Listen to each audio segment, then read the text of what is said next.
Kanalımdan ve bahçemden herkese merhabalar.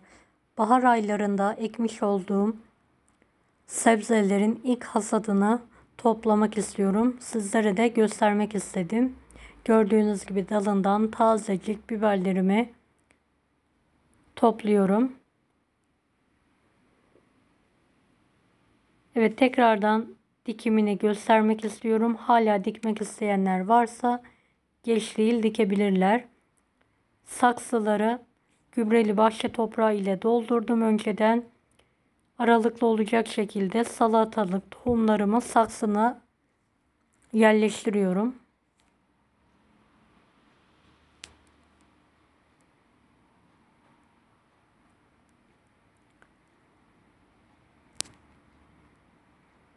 Ve tekrardan gübreli bahçe toprağı ile örterek tohumları toprağa elimle hafif bir şekilde bastırarak sıkıştırıyorum.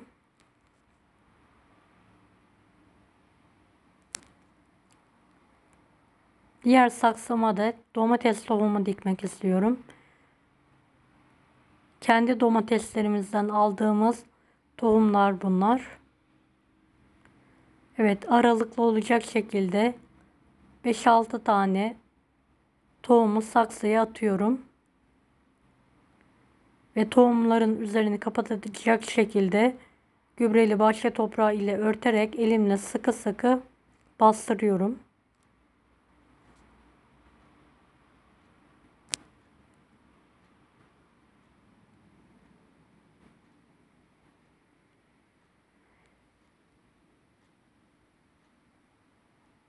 Videomu bu kısma kadar izlediyseniz yorum kısmına herhangi bir emoji bırakırsanız bana destek olmak için sevinirim.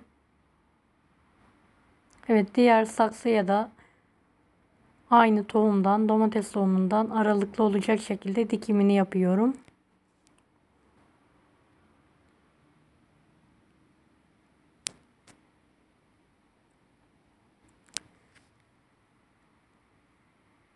Evet, diğer saksıma da biber ekmek istiyorum. Hazır biber tohumlarım var. Saksıya aralıklı olacak şekilde tohumlarımı attıktan sonra tekrardan üzerine gübreli bahçe toprağı ile kapatıyorum. Ve en son elimle sıkı sıkı toprağa bastırıyorum. Diğerlerinde yapmış olduğum gibi.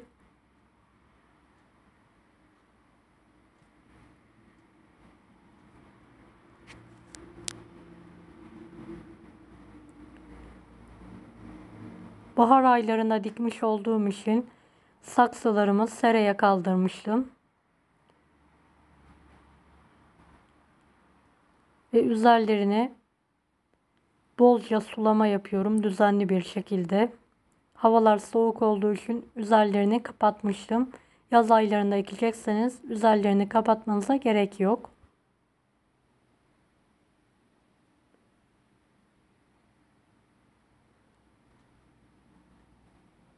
Evet, birkaç hafta sonraki halleri gördüğünüz gibi biberlerim ve domateslerim çıktı.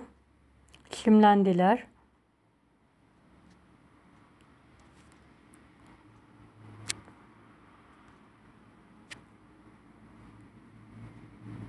Diğer saksıları da annem boş zannedip çiçek tohumu dikmiş. O yüzden domates ve biberlerim çıkmadılar.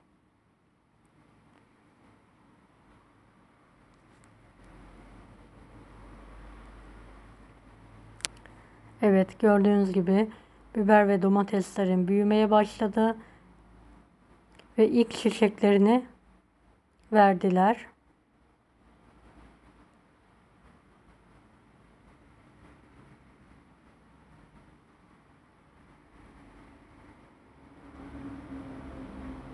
Bayağı üzerinde çiçek var. Bu çiçekler daha sonra bibere dönüşüyor.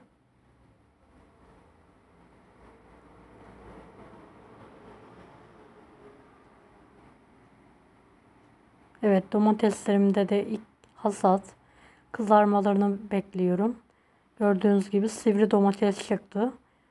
Diğer üst dallarında da çiçekler var. Küçük küçük üzerlerinde domateslerim var.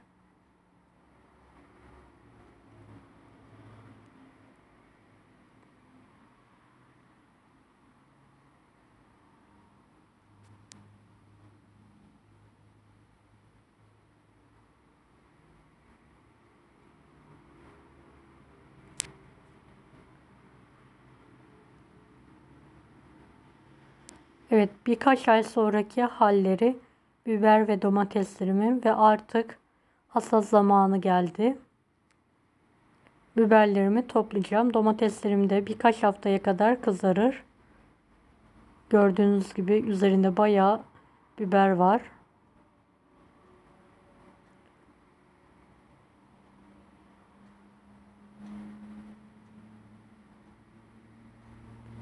Sizler de yeriniz yoksa balkonunuzda, saksılarda domates, biber, salatalık, maydanoz yetiştirebilirsiniz.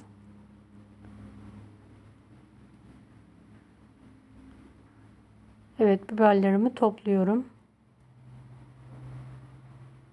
Tazecik.